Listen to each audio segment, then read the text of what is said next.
Compañeros del CCH Vallejo, sean bienvenidos. En este video les hablaremos sobre un tema que nos ayuda mucho con la comunicación y comprensión de un texto escrito. Este se llama propiedades textuales.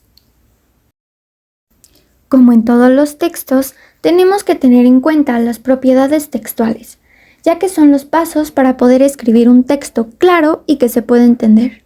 Hay 4 propiedades que tenemos que tener en cuenta, las cuales son adecuación, cohesión, coherencia y disposición espacial. La adecuación es una propiedad que se encarga de la variedad y el registro del texto. Esto tiene que ver con el sentido comunicativo que se le quiere dar al mensaje específico del que se trate. Para ello, es recomendable que el enunciador tenga claro a qué enunciatario se dirige. Debe tener bien definido el propósito del mensaje que quiere producir, explicar, persuadir o demostrar. Existen 2 tipos de adecuación. El estándar es el lenguaje común, uniforme o entendible por cualquier hispanohablante sin modismos. Y el dialectal es el lenguaje que está repleto de términos extraños, como cultismo, jergas estudiantiles, regionalismo, entre otras cosas. Además, es necesario tener en cuenta los siguientes factores. Canal. No es lo mismo hacer una explicación en persona que para un video. Propósito, que convence e impresiona. Registro. La manera adecuada de expresarnos depende mucho de la situación comunicativa y los elementos de la comunicación. Quien produce el texto debe utilizar el registro apropiado al texto en el que se produce el mensaje. Esto significa considerar el lenguaje y vocabulario apropiado a los fines comunicativos. Y la comunicación no verbal, que es la presentación del escrito, tipo de letra, márgenes o puesta en escena si se trata de un texto oral. También se presentan los registros del lenguaje, que vienen siendo la forma en que vamos a utilizar ese lenguaje, y estos registros se dividen en 6 tipos.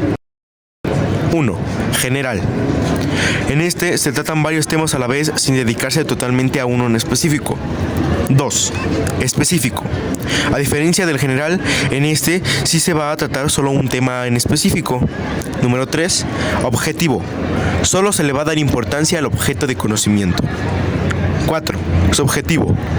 En este solo se le va a dar importancia a la opinión del enunciador y por ende este puede variar debido a las formas de pensar o las costumbres del enunciador.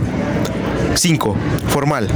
Se dirige a un público selecto, por lo que solo se presenta un lenguaje formal y serio. Y 6. Informal.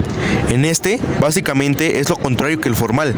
En él se presenta un lenguaje común, cotidiano, popular y familiar, ya que va dirigido a un público en general y común. La cohesión textual es la característica que permite que las ideas expresadas en oraciones y párrafos se relacionen de manera clara y comprensible. Esta propiedad se origina de las conexiones semánticas entre las ideas y sus contextos dentro del texto. La cohesión es especialmente importante en los textos argumentativos, donde se utilizan conectores y organizadores textuales para presentar y defender ideas. Un texto bien cohesionado debe organizarse de tal manera que sus elementos se conecten correctamente, tanto a nivel gramatical como léxico, evitando contradicciones y repeticiones innecesarias. Para mejorar la cohesión se pueden emplear sinónimos y hiperónimos, que son términos más generales, que incluyen significados de palabras más específicas. Existen varios mecanismos lingüísticos que ayudan a lograr esta cohesión, como lo son las repeticiones, las elipsis, los conectores y el uso adecuado de los signos de puntuación. Como mencionaba anteriormente, algunas de sus características son las recurrencias, las cuales pueden ser léxicas o semánticas. También están las repeticiones, las cuales consisten en repetir una palabra u oración para referirse a un mismo concepto que va ligado al texto. Otra serían las anáforas, las cuales son un elemento de texto que remite a otra que ha aparecido anteriormente. También se encuentra la elipsis, la cual es una figura retórica que consiste en la supresión de algún término de la oración. Y por último los conectores, los cuales pueden ser de oposición, casualidad, consecuencia y adición. La coherencia. La coherencia se establece de lo que se lee o escucha. Esto tiene que tener un sentido y contenido, así como los argumentos para defender o rechazar las ideas planeadas y un orden lógico. Esta propiedad se encarga de separar información irrelevante de irrelevante, es decir, información que es importante de la que solo es de relleno.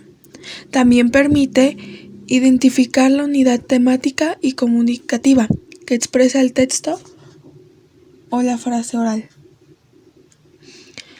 Para que exista la coherencia es necesario que exista un tema principal o un tema general, y este debe estar ordenado con un plan, así como desarrollar estrategias enunciativas.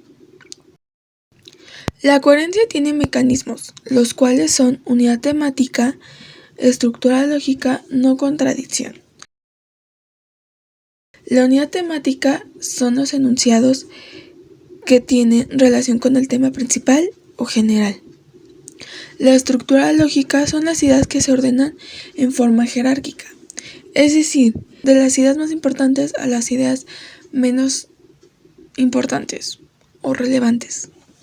La no contradicción son partes del texto que no se contradicen entre ellas, es decir, en un momento rechaza una idea y después la acepta, o viceversa, acepta la idea y después de entender que la está rechazando. Y por último, la disposición espacial es la propiedad del texto que regula o controla la recepción del escrito de acuerdo con convenciones sociales. Para realizar una estética correcta del texto, se separan párrafos y mayores partes como apartados o capítulos. Se distinguen el título, subtítulos, fechas, logotipos, etc. También es un elemento de legibilidad, es decir, que se entienda, que consiste en acomodar el escrito en el espacio de la hoja de papel mediante el cual se guardan márgenes, encabezados, pie de páginas y sangrías. Con esto concluimos este tema, esperando que sea útil para ustedes y que esta información haya dejado un aprendizaje sobre la importancia de saber escribir y comprender un texto.